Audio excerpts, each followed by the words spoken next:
बिस्मिल्लाहिर्रहमानिर्रहीम। अस्सलाम वालेकुम नाज़रीन, मैं हूँ शराज वैसे और आप देख रहे हैं एन न्यूज़ HD और एन पॉडकास्ट पे हमारा प्रोग्राम टॉप स्टोरी, रोज़ाना की ख़बरों के साथ और नए इशूज़ जो कि आज कल हमें दरपेश हैं उनके साथ।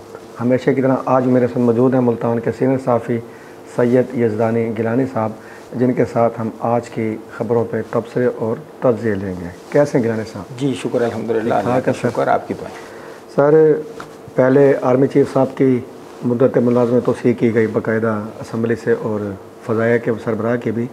कल वज़ीर साहब ने DG ISI जो हैं उनकी भी मुद्दत मुलाज़मत तोसीक़ की और वो एडवाइज़र भी है नेशनल सिक्योरिटी कौंसिल के।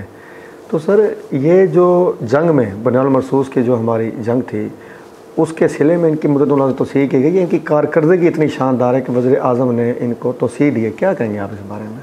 बिस्मिल्लाहिर्रहमानिर्रहीम। देखें, वैसी सब बात यह है कि इस वक्त हम हालत जंग में हैं। ये बात आप जहन में रखें। बिल्कुल। जब इंसान कोई भी मुल्क हालत जंग में होता है तो उस वक़्त ये जो सीट्स पर बरजमा हमारे अफसरान होते हैं, तैनात अफसरान होते हैं, इनकी हैसियत बहुत अहम रोल अदा करती है। और जो आसम मलिक साहब हैं, ISI के सरबराह हैं, इनका कलीदी किरदार है। आप देखें ना, कोई भी मुल्क की एजेंसी और हमारी ISI दुनिया की मानी हुई एक एजेंसी है, तो हालत जंग में इनको तब्दील करना या इनका रिटायरमेंट हो जाना, फिर नए DG का आना, फिर उनके मामलात को समझना, एक काफ़ी पेचीदगियाँ पैदा हो जाती हैं।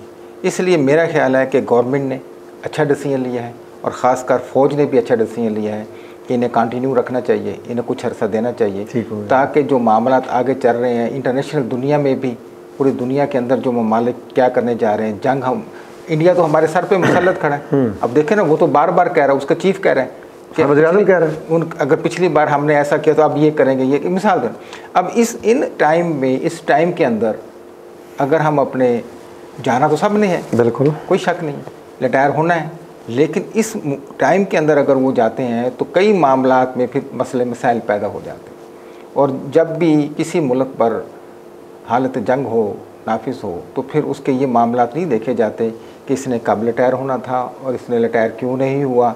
मैं समझता हूँ कि ये एक दलेर और बासलाहियत जर्नैल है। ठीक है। इन्होंने अपनी खिदमत जो पाकिस्तान आर्मी में सर्व की वो काबिल दीद है। मैं उनको, उसका एक ट्रैक रिकॉर्ड बड़ा अच्छा है। ठीक है। तो ये मुझे तो खुशी है कि, यानी आप समझते हैं कि वज़ीर-ए-आज़म का दुरुस्त और मुनासिब फैसला है। वज़ीर-ए-आज़म खाली नहीं है सर, आर्मी इस्टेब्लिशमेंट का फैसला भी होता है। ठीक हो गया, ठीक है ना। तो इसलिए कोई ज़रूरी नहीं है, मेरे मुल्क को मेरे एक जर्नैल की ज़रूरत है और उस जर्नैल की ज़रूरत है जो तमाम मामलात को बड़े बरीक बीनी से जानता है। ठीक है ना। तो उसका रहना भी ज़रूरत है और ज़रूरत जब तक हमें है, मैं कहता हूँ वो रहें। और मैं तो इनको वेलकम करता हूँ, खुशामदीद कहता हूँ, इनकी तौसीक़ को अच्छे अंदाज में देखता हूँ। चलिए जी। अच्छा सर, इंडियंस की तो आज शामत आई हुई है, इधर से पाकिस्तान का फेंट लगा रहा है, उधर से उनकी अवाम और पे शुरू है। कल चीफ जस्टिस ऑफ इंडिया को उनकी अदालत में ही एक मामूर शख्स ने जूता दे मारा। वो क्यों वजह कि जी एक मुजस्मा है, देवता का मुजस्मा होगा 7 फुट का, उसकी तामीर नौ से ना उनकी अपील को मुस्तरद किया था उन्होंने जूता दे मारा। सर देखें, कुछ अखलाकियात होती हैं, लेकिन ये क्योंकि इनके जो कारनामे हैं वो इस काबिल हैं कि इन्हें जूते ही पढ़ने चाहिए। तो अब आवाम भी जो है बाशऊर हो चुकी है। ठीक है ना, डिजिटल दौर है और हर बंदा बाखबर है। और चाहे वो इंडिया की तो ख़ासकर सियासतदान और उनके जो वतीरा है वो खुली किताब है आपके सामने। वो अपने वतन के साथ, अपनी कौम के साथ कितने मुखलिस हैं वो आपके सामने। तो जूता पढ़ना उनके लिए कोई नई बात नहीं है, यानी पढ़ते हैं, कोई मसला नहीं है। अच्छा सर, IMF ने कल एक बड़ा अहम फ़ैसला किया पाकिस्तान के बारे में। वफाक ने कहा था कि हमें इजाज़त दीजिए हम सुबह की मदद करें सैलाब ज़दगान के सिलसिले में। IMF ने इनकार कर दिया।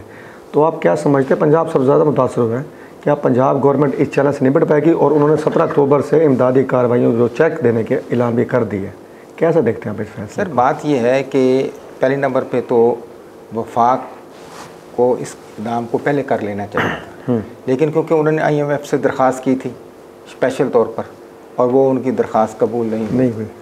अब ज़ाहिर बात है कि कुछ डील के मामला हमारे ऐसे हैं जिसके लिए ये तमाम चीज़ों को मुश्किलात को दरपेश हैं हमें, लेकिन इसके बावजूद भी पंजाब हुकूमत ने जिस दीदा दलेरी के साथ, जिस मेहनत के साथ इस आफत का सामना किया, कौम के साथ खड़ी रही वज़ीर आला पंजाब मरीम नवाज़, उनको वो इंशाअल्लाह अज़ीज़ जो उन्होंने ऐलान किया अब चेक तकसीम करने का, उस मामला से भी वो अच्छे तरीके से, एहसन तरीके से उन तक इमदाद, उनके मुआवजा उनका पहुंच जाएगा। ठीक हो गया। अगर ये वफाकी हुकूमत भी उसका साथ देती तो सोने पे सुहागा होता। ज़ाहिर बात है, कितना बड़ी आफत है, इतना बड़े मामलात हैं, सैलाब के मामलात हैं, लोग आज भी दर बदर हैं, बेघरों सामानी के आलम में बैठे हैं, लेकिन क्योंकि एक कदगन है हम पर, मामलात ऐसे हैं कि IMF की इजाज़त के बगैर ये मुमकिन नहीं है, तो फिर पेचीदगियाँ पैदा हो जाएंगी बिल्कुल इंटरनेशनल लेवल पर।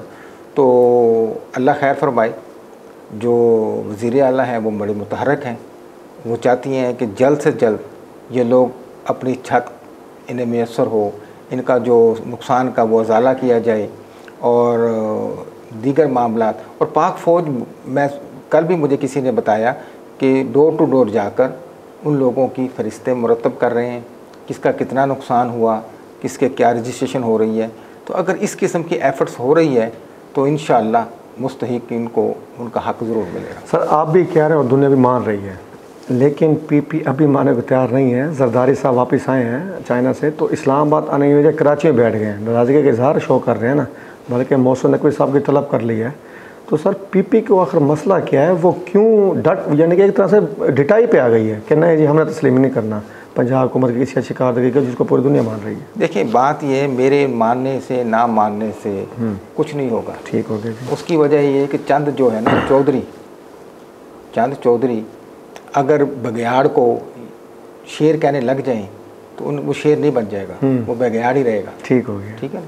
तो बाकी रही जरदारी साहब की, वो ज़ाहिरी बात है कि वो एक सियासत करना जानते हैं, उनका एक अपना एक तरीक़ा कार है, और मोहसिन नकवी साहब उनके बेटे हैं, तो बाप बेटे का एक रिश्ता है। अच्छा। तो वो बरबला उन्होंने कई बार कहा है कि मेरा बेटा है। तो अगर वो वहाँ आकर कराची बैठ गए, कराची भी उनका घर है, फिर उनका एक सूबा है, तो वहाँ मोहसिन नकवी साहब गए हैं, तो ज़ाहिरी बात है कि उनकी खैरियत दरियाफ़त करने के लिए दीगर मामलात में, तो इसमें कोई मुज़ायका नहीं है। बाकी रह गई जहाँ तक पीपल्स पार्टी की ख्वाहिशात, वो दम तोड़ती चली जा रही हैं। उन्होंने सेनेट का भी बाइकआउट किया, और सेनेट में जो हुआ वो भी आपने देखा। उसकी रही की कसर ये है कि जनाब गिलानी साहब के तमाम साहबजादगान से पुलिस वापस ले ली गई है, सिक्योरिटी वापस ले ली गई है। इसका गलत इस्तेमाल भी हो रहा था। हमारे कुछ दोस्तों ने, हमारे कुछ सहाफ़ियों ने, हमारे कुछ लोगों ने बताया कि ज़ाहिर बात जब पुलिस का डाला साथ होता है तो फिर आपको पता ही है जो तरीक़ा वारदात है, और ख़ासकर सियासतदानों का, तो उसका गलत इस्तेमाल हो रहा था। ये बहुत अच्छा किया। क्या है करनी है तो सियासत खुल के करो ना भाई। बिल्कुल। अगर आपको इतनी एक तरफ आप कह रहे हैं कि हमने सियासत करनी है, खिदमत करनी है, लोगों के काम आना है, तो पुलिस के डालों के साथ क्यों करनी है? छोड़ दें आप, डाला मिला नहीं मिला आप करें ना, कोई नहीं आपको अगवा करने वाला, ना आप अगवा होते हैं, परेशान ना हो, आप करें, आप सियासत भी करें, खिदमत भी करें, आपको कोई नहीं रोकेगा। लेकिन इस तरीके से प्रोटोकॉल के साथ निकलना, हटो बच्चों करना और दीगर लोगों को उठवाना, उनके तक पैगाम पहुंचाना, पुलिस के डाले जाने कि ये गिलानी साहब आपको बुला रहे हैं, तो ये जो कचहरियाँ लगाने वाला काम आप ना करें, बाकी करें। अब ये ज़ाहिर बात है किसी न किसी ने मोहतरमा तक ये बात पहुँचाई होगी कि मैडम यहाँ तो ये भी हो रहा है, तो उन्होंने कहा जी इनकी फौरी तौर पर ना इनसे पुलिस वापस ली जाए। तो फिर इस पर अब वो सीख पाएँ, इस वक्त गिलानी बरादरान जो हैं वो सीख पाएँ, परेशान है कि ये क्या हो गया हमारे साथ। ठीक है ना। तो हम तो मांग रहे थे सलामे से हिस्सा, इन्होंने तो हमारी सिक्योरिटी का हिस्सा ही चला गया।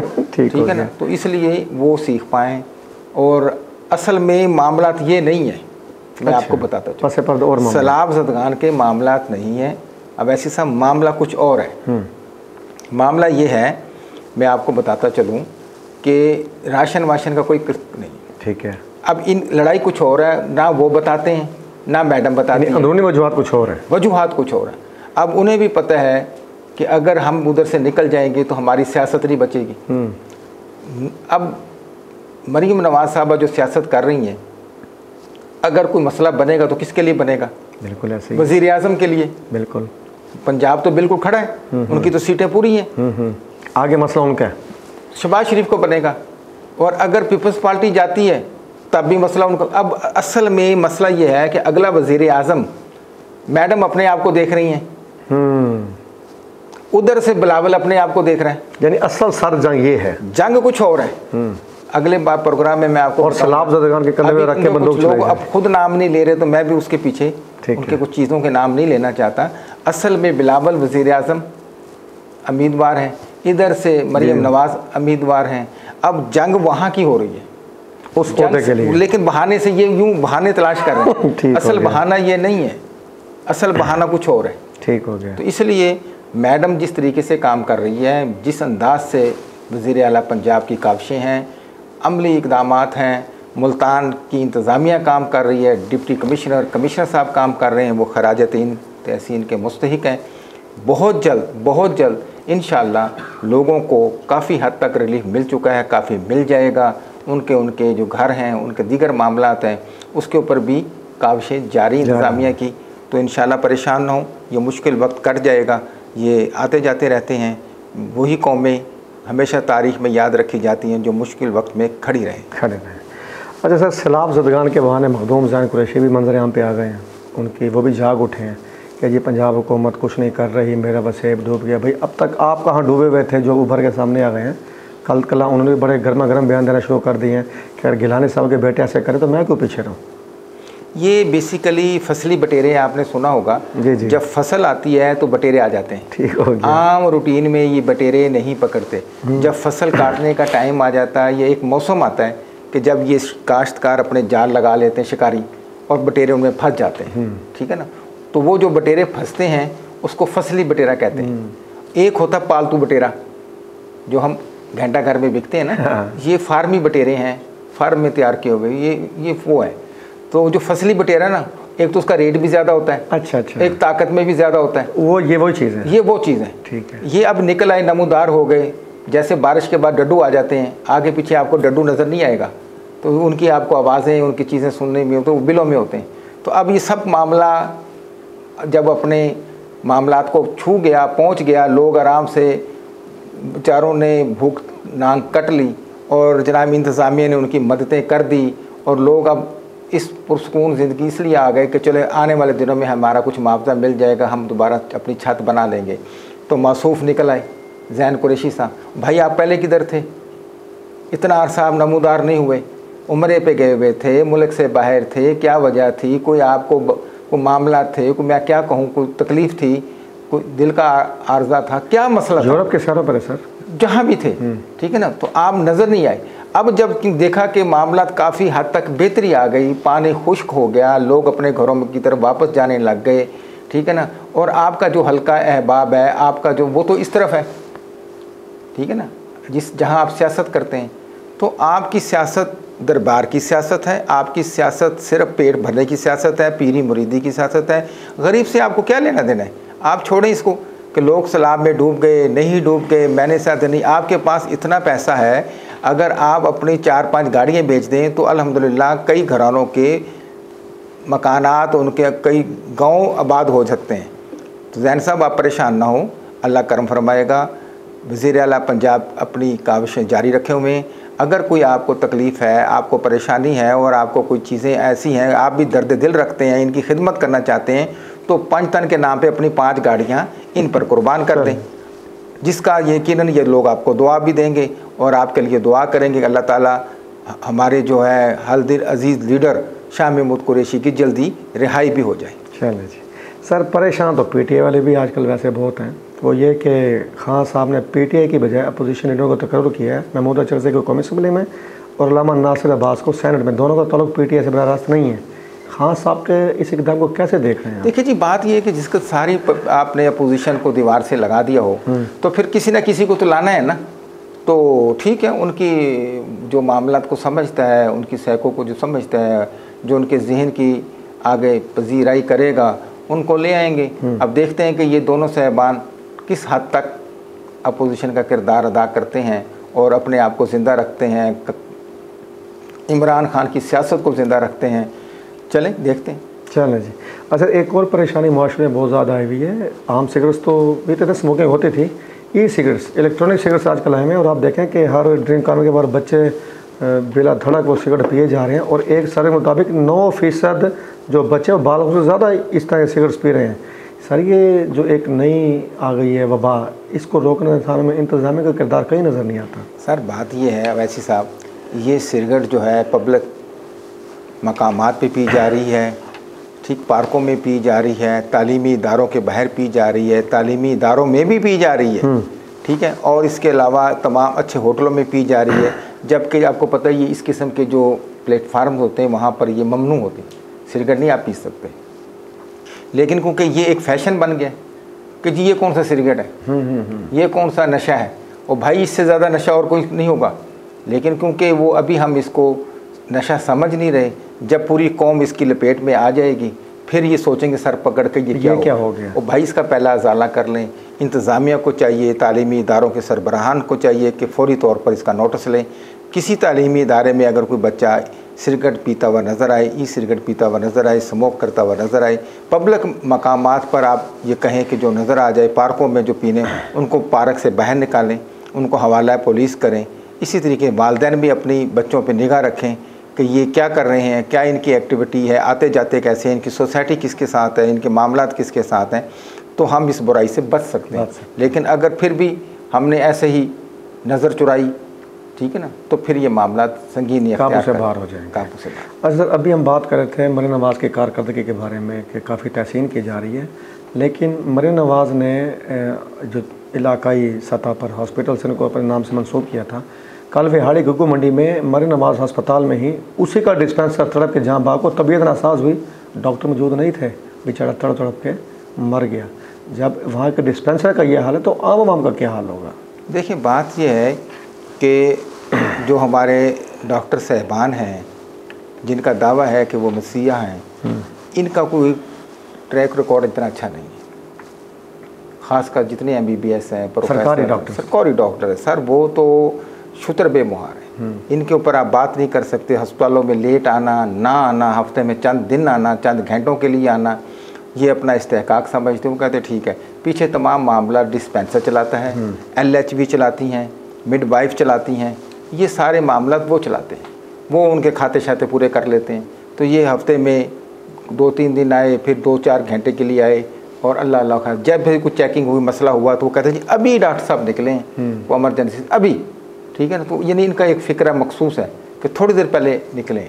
तो ये इनको चेक एंड बैलेंस करने वाला कोई नहीं। CO हेल्थ जो हैं उनका काम था कि इनको चेक करें, इनकी हाज़िरी चेक करें, इनकी मामलात को चेक करें, मेडिसन को चेक करें। अब बेचारा देखो अपने अस्पताल में तड़प तड़प पे उसने जान दे दी, और आज उसके जो लवाकीन हो गए उन पे क्या गुजरी होगी उनको अब पता चला है। बिल्कुल कि इतने अरसे से वहाँ जो लोग तड़प रहे थे वो बेहिस्सी का नमूना बने बैठे। अगर उन्होंने बर वक्त ये इतला दी होती कि यहाँ डॉक्टर साहब नहीं आते तो आज वो उनकी जान बच सकती थी, उनकी जान बच सकती थी। लेकिन क्योंकि उन्होंने कभी चश्मपोशी से काम लिया, बताना ही गवारा नहीं किया, ठीक है ना, रिज़्क हलाल ही नहीं किया, तनख्वाह हलाल ही नहीं की कि सर यहाँ डॉक्टर साहब नहीं आते, तो आज अगर वो उनकी ये पेश बताया होता, सीनियर्स की रिपोर्ट लिखी होती, या वहाँ जनाब किसी को बताया होता, शिकायत की होती, उस चक वालों ने रिहाइश की होती, उसके लवाकीन ने बताया होता कि डॉक्टर साहब नहीं आते, तो आज मासूफ ज़िंदा होते। तो ये चीज़ होती है कि बाज़ दफ़ा इंसान जब पर्दापोशी करता है तो उसका खुद भी शिकार हो जाता है, तो वो मासूफ भी इसी तरीके से उसका शिकार हो गया। ठीक हो गया। अच्छा, शिकार से याद आया, हमारा एक पुलिस का महकमा नया बना CCD, वो भी बड़े शिकार कर रहे हैं जनाब पेशा अशखास का। कभी कहीं नेफे पिस्तौल चल रहे हैं, कहीं पुलिस मुकाबले हो रहे हैं, कहीं डाकुओं को गिरफ्तार किया जा रहा है। आप क्या समझते हैं उनकी कारकर्दगी के बारे में, आप क्या कहेंगे, और क्या जराइम को कंट्रोल करने में कोई जो सूरत हाल है उसमें बेहतरी हो रही कि नहीं हो रही? देखिए जी, बात यह है कि मुल्तान में जैसे कि अभी आपने देखा कि जुआ माफिया, उसके ऊपर एक पूरा सख्ता तारी था कि CCD का, लेकिन फिर जुआ शुरू हो गया। इसी तरीके से CCD की जो कारकर्दगी है वो देखा जाए तो एक सवालिया निशान बनती जा रही है कि जो क्रिमिनल लोग हैं जो मुल्तान में या गिरदोनवा में या पंजाब में, वो आज भी आज़ादाना तरीके से घूम रहे हैं। अभी पिछले दिनों में आपको तीफी भट्ट का वो इंटरव्यू देख रहा है जिसने कहा कि किसी की क्या ज़रूरत है कि मुझे अब पुलिस CCD की क्या ज़रूरत है कि मुझे मार दे, कैसे मार देगी। और उसके को जो अजीज़ है उसने कहा कि मैं फ़लाँ पे पर्चा कराऊंगा वगैरह वगैरह जो भी मामला थे। अब मुझे बताएं कि किसको नहीं पता कि तीफी भट्ट कौन है कब्ज़ा माफिया, पूरे लाहौर को पता, पूरे लाहौर को पता, पूरे पाकिस्तान को पता, बिल्कुल ऐसे। लेकिन बात बदमाशी की है पैसे की है, चीज़ों की है। इसी तरीके से अच्छा काम भी हो रहा है, इसमें कोई दो राय नहीं है कि CCD काम नहीं कर रही, बिल्कुल कर रहे हैं। अच्छे बुरे हर जगह होते हैं, कमी कोताहियाँ हर जगह में मौजूद होती हैं। लेकिन जहाँ मैं बताता चलूँ कि इस वक्त मुल्तान के अंदर कहाँ कहाँ CCD को कार्रवाई करनी चाहिए। ग्रास मंडी के अंदर आज भी मनशियात बिक रही है, लियाकताबाद आज भी बदनाम इलाका बना हुआ है। इसी तरीके से आप फ़रूखपुरे को देख लें, इसी तरीके से आप जाएँ बनबोसन की तरफ देख लें, शालीमार कॉलोनी के अंदर देख लें। बेशुमार जगहें ऐसी हैं जहाँ आज भी ये रस्सागीर, ये कब्ज़ा माफिया या ये जो मनशियात फ़रोश हैं, ये जो है आपका मुज़फ़्फ़राबाद को देख लें, तो वहाँ ज़रूरत है। अल्लाह ताला इस्तकामत अता करे हमारे नौजवानों को, ये वतन अज़ीज़ के दिफा के लिए जिस तरीके से ये काम कर रहे हैं। मैं इनकी ज़िंदगी की खैर मांगता हूँ, इनकी सेहत की दुआ करता हूँ। अल्लाह ताला इनको इस्तकामत दे। करें, बिल्कुल करें, लेकिन किसी के साथ ज़्यादती और जुल्म ना करें। अगर वो जुल्म और ज़्यादती करेंगे तो कभी लोग नहीं भूलेंगे मरते दम तक। जिस वक्त जो कुछ मर्जी हो जाए, जिसके साथ जुल्म होगा ना सर, ज़्यादती, वो नहीं भूलता, वो कभी भी नहीं भूलता। एक शख्स का ना बादशाह ने अपने बच्चे को भेजा कि जाएं जी अपने इसको किसी तरबियत के लिए। एक उस्ताद के पास वो ले गए और उस्ताद ने उस बादशाह के बेटे को काफ़ी ट्रेनिंग दी, तालीम भी दी, पढ़ाया भी, लिखाया भी। तरबियत करने के बाद उसे कहा जी आप इसको ले जाएं, मैंने इसकी तरबियत कर दी। शहज़ादे ने आके बादशाह सलामत को बताया, बादशाह ने बड़ा इनाम इकराम देकर उसे भेजा और जाके अपने उस्ताद मोहतरम को दे। उसने जाकर उसको दे दिया। जब वो दे दिया और दे के जाने लगा तो उस उस्ताद ने उसको पकड़ कर कमरे में मारा, उसकी अच्छी खासी पिटाई की। बहुत परेशान हुआ कि ये तो मैंने तो कुछ, मेरे उस्ताद ने तो कभी मेरे से ऊंची आवाज़ में बात नहीं की, ये आज मुझे कैसे मारा और इतना तशद्दुद मुझ पर किया। खैर उसने जाकर अपने बाप को बता दिया कि जी मेरे उस्ताद ने आज मुझे। उसने कहा कोई वजह होगी? उसने कहा वो कोई वजह नहीं है। लेकिन बादशाह सलामत एक ज़ी-शऊर इंसान था। उसने कहा तुम्हारा रूहानी बाप है, इस मामले को यहीं रफ़ा दफ़ा करते हैं, कोई बात नहीं, कोई वजह तुम्हें नहीं समझ आई, तुम्हारे उस्ताद ने कोई वजह से मारा हो।